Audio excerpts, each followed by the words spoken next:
Olá, telespectadores, sejam bem-vindos ao programa Ecologia em Ação desta semana, que vai atender um telespectador do programa que nos fez uma solicitação. É o Juliano Carvalho Bueno, de Joinville, que tem assistido os programas e gostaria que eu tratasse de 3 assuntos no programa de hoje. Um assunto seria sobre o meu posicionamento sobre o corporativismo dentro do funcionalismo público, dentro do serviço público. Esse seria um dos temas. O segundo tema seria a viabilidade do Rio Cachoeira para o transporte fluvial de pessoas e de cargas, como já foi antigamente em outros tempos. E o terceiro ponto que o Juliano nos pede é o que diz respeito ao transporte, ao retorno do transporte de passageiros pela ferrovia que nós temos aqui em Joinville. Todos sabem que a ferrovia, depois de privatizada, nós perdemos o transporte de passageiros. Então a sociedade perdeu. Fernando Henrique, quando terceirizou, quando privatizou, não colocou no contrato de que deveria haver modernização, cuidado com as estações ferroviárias e modernização do transporte de passageiros. Não foi o que aconteceu. Mas esse é o tema que eu vou depois tratar. Vou começar com o tema, o corporativismo que existe em todas as camadas do funcionalismo público. É algo assim que dá um atraso muito grande para a sociedade brasileira. Um vício, um comportamento onde o funcionalismo se autoprotege. Então, não há possibilidade, por exemplo, de um governante tentar fazer uma parceria entre funcionários públicos e autônomos, por exemplo, porque é um choque de pensamentos, é um choque de comportamentos. Então, eu fui funcionário público durante 7 anos, nos governos do Ivo Silveira e Celso Ramos, e trabalhei na Secretaria da Agricultura nesse tempo, na área de cooperativismo, na área de controle de preços, organização da produção, e tive sempre muitas dificuldades em me relacionar com meus colegas, porque a forma como eles pensavam, como eles agiam, como eles se comportavam, não todos, logicamente, mas uma grande parte, estava ali para não fazer nada. Olhavam no relógio o tempo todo. Não havia uma programação, não havia um compromisso com o contribuinte. Havia, sim, aquele corporativismo. Então, aparecia um cliente, um contribuinte com problema na repartição. Em vez desse cliente ser encaminhado para atividade privada, para resolver aquele problema na agricultura, por exemplo, no cooperativismo, esse problema era encaminhado para profissionais da Secretaria da Agricultura que tinham um escritório em paralelo. Então, esse corporativismo sempre foi assim algo muito forte e sempre foi e sempre continuará sendo, enquanto que a cidadania não for exercitada. Então, enquanto eu trabalhei na Secretaria da Agricultura, eu tive assim grandes decepções. Por exemplo, em épocas de campanha política, a gente ficava sem trabalho. Os carros de trabalho eram todos requisitados pelos partidos políticos para fazer campanha para determinados funcionários, secretários que estavam pleiteando uma vaga como deputado, como vereador, como prefeito, como senador e assim por diante. Então sempre era muito complicado. O trabalho da Secretaria da Agricultura, ele parava naquele tempo durante quase 6 meses, não se atendia a nada, E os profissionais que ficavam sem a condução, os engenheiros agrônomos, veterinários, eles ficavam na ociosidade. Então era algo assim bastante complicado. Na área de licenciamento ambiental ou então na área de projetos da iniciativa privada junto ao IBDF na época, IBAMA, a gente notou que tinha certa dificuldade em encontrar os clientes. Muitas vezes você chegava com um cliente para elaborar um projeto de reflorestamento, um projeto de adensamento florestal, um programa de recuperação de áreas degradadas, você de repente via que o teu cliente sumia, ele desaparecia. Aí um dia você encontra o teu ex-cliente e diz, como é que é? Não, eu já fiz com os funcionários lá, com o engenheiro do IBDF, do engenheiro do IBAMA. Então esse corporativismo realmente ele atrapalha o profissional liberal, atrapalha o autônomo, aquele cara que se especializou no exterior, que tem uma boa formação profissional, prática, ele aprendeu na prática, aprendeu fazendo, e ele tem como concorrente um funcionário público que de manhã atende o contribuinte no balcão e à tarde ele atende o cliente no escritório, garantindo inclusive a aprovação do projeto e garantindo inclusive que não haverá fiscalização naquela obra, naquele licenciamento ambiental que vai acontecer posteriormente. Então é muito deselegante, é muito desleal trabalhar nessas condições como profissional autônomo, como profissional liberal. Então todo mundo quer fazer concurso para o serviço público porque vai ganhar muito bem, vai se aposentar com aquilo e mais um tanto, não tem chefe, não tem ninguém que fiscalize o trabalho desses funcionários. E os chefes são políticos e eles então colocam o atendimento ao contribuinte em segundo plano. Então não há fiscalização da atividade corporativa dos funcionários de repartições públicas. É uma lástima isso porque não existe meritocracia, o cara fica contando o tempo para se aposentar e depois de aposentado ele vai fazer concorrência provavelmente novamente com outros profissionais porque ele tem todos aqueles endereços, aqueles contatos de contribuintes na repartição onde ele trabalhou e ele vai assim prestar um serviço de uma forma muito avantajada. Então eu acho que eu atendi a primeira solicitação do Juliano, explicando assim o que é então o funcionalismo público. Na área, por exemplo, de consultorias ambientais, o consultor ambiental, o pequeno consultor, aquele profissional que trabalha só com mais um outro colega, ele se defronta também com uma série de desvantagens corporativistas.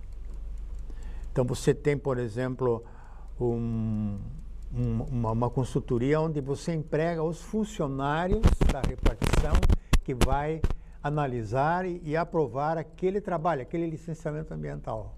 É uma covardia. Então você não pode concorrer com consultorias que têm esse tipo de parceria. É desleal, é desestimulante, é apavorante, você não consegue exercitar a sua profissão.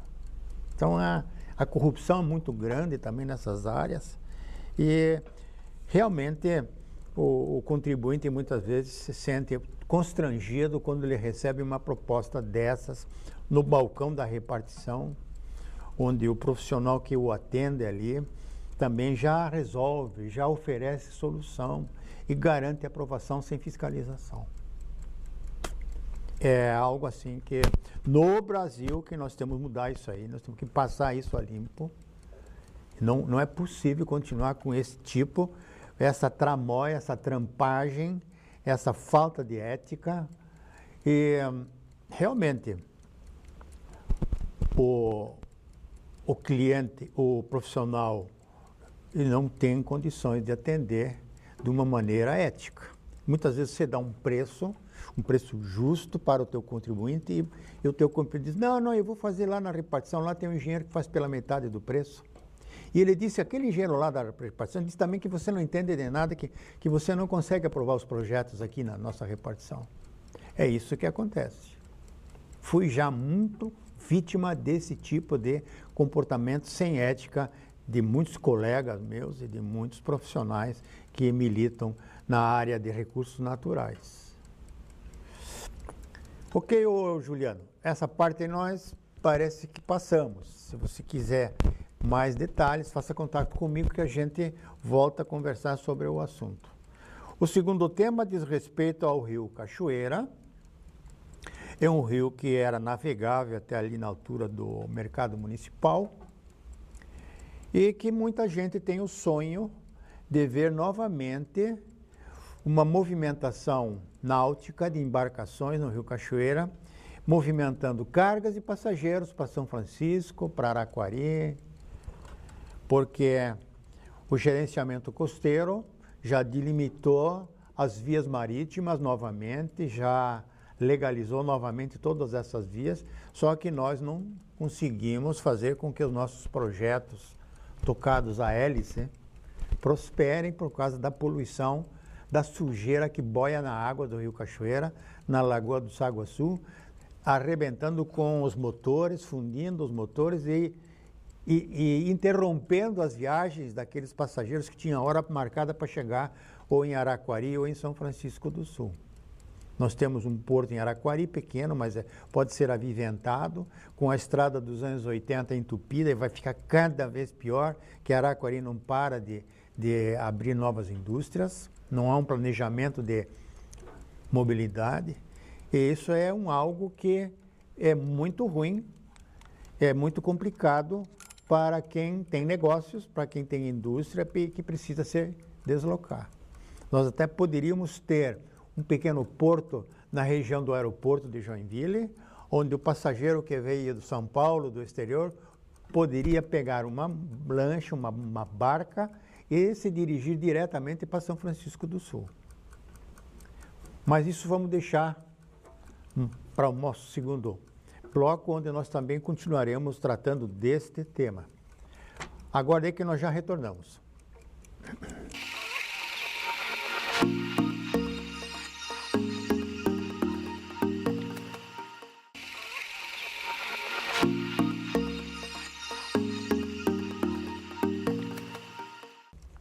Retornando ao programa Ecologia em Ação, nós estávamos falando no primeiro bloco sobre a questão da mobilidade no rio Cachoeira e gostaríamos de acrescentar também que essa mobilidade poderá ser restabelecida como antigamente funcionavam algumas embarcações que movimentavam cargas e passageiros entre Joinville e Araquari, Joinville e São Francisco e vice-versa.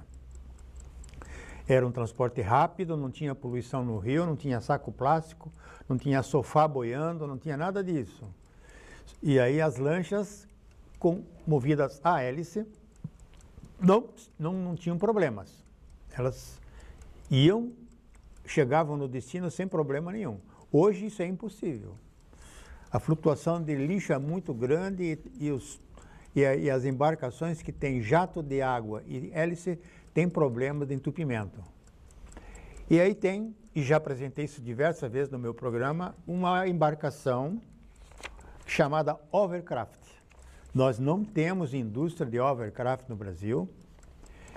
Nós temos assim muitas embarcações que já têm um certo uso na Inglaterra, onde foi feito o túnel no Canal da Mancha, o Eurotúnel, e o Eurotúnel então foi substituído pelas embarcações, pelos ferryboats, pelos navios que levam trens, etc., por Overcraft.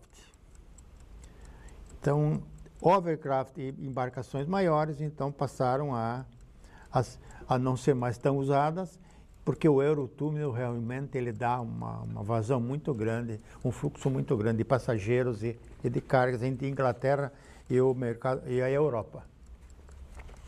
Mas a questão de uma mudança de mentalidade, de de gestão política da coisa pública, da gestão do dinheiro dos contribuintes, as nossas autoridades estão viciadas em outros esquemas. Esquemas e muita corrupção. Isso é no Brasil, isso é endêmico. O menor município do Brasil exercita a corrupção. Então, o dinheiro não aparece, nós não somos atendidos em nossas necessidades, os outros países estão evoluindo, estão crescendo, estão dinamizando, estão baixando o custo porque tem grandes opções de transporte e nós não temos. E essa questão entre Joinville e São Francisco vai se tornar muito crucial e é importante que os próprios candidatos à vereança em Joinville tratem desse assunto na sua campanha política como meta de prestação de serviço ao eleitor, ao contribuinte de Joinville. É possível, sim, a baixo custo, implantar em questão de 2 ou 3 meses um transporte sem atrasos, sem interrupções, pontuais, chuva, sol à noite, de dia, com tempestade, não tem problema. Maré baixa, maré alta, o Overcraft é um veículo ideal, parece que foi especialmente projetado para ser utilizado no poluído Rio Cachoeira, na entupida Lagoa do Saguaçu e na poluída Baía da Babitonga, onde boia de tudo. E vai ficar cada vez pior, porque novos portos estão surgindo, vai provavelmente sair um estaleiro, aí nós vamos perder a nossa Bahia, a qualidade de vida e os recursos naturais que nós desfrutamos hoje. Mas vou passar para mais um tema que o Juliano Carvalho Bueno tinha me solicitado, e também vou atender, e que é a questão do transporte ferroviário de passageiros. Nós podemos novamente ter transporte de passageiros na rede que foi privatizada com a ALL, que o Fernando Henrique privatizou. Privatizou e apunhalou o povo brasileiro. Ele não colocou no contrato, na venda ou no arrendamento dos trilhos, ele não colocou que a ALL deveria manter o transporte de passageiros, melhorá-lo cada vez mais, como tem os trens hoje na Europa, na Espanha, nos Estados Unidos, todos os trens de excelente qualidade, oferecendo ao contribuinte conforto, viagens seguras, com rapidez, o que o Fernando Henrique não permitiu e não fez para o povo brasileiro quando ele privatizou a rede ferroviária federal. Nem os trilhos, nem os dormentes foram substituídos. Então essas empresas multinacionais, essas estrangeiras que estão operando carga de soja, de milho aqui para exportação, elas quebrou, arrebentou, não vão mais construir e cancelam o contrato e nos entregam esse patrimônio que é do povo brasileiro, eles entregam tudo arrebentado. Então, eu acho que nós temos, sim, o povo tem que se unir, nós temos que fazer abaixo-assinados de 1 milhão de pessoas, para que o Congresso Nacional vote leis retornando o transporte ferroviário com investimentos pesados para que a gente tenha mobilidade e não dependa tão somente das rodovias, que estão em péssimo estado. Então, os trilhos estão aí, nós poderíamos projetar bitola larga, mantendo a bitola estreita que está aí, são 3 trilhos nesse caso, poderíamos fazer mais uma via de ida e volta, em vez de uma linha, fazer 2 linhas, paralelas. As estações estão todas aí e o passageiro teria novamente uma opção alternativa de transporte.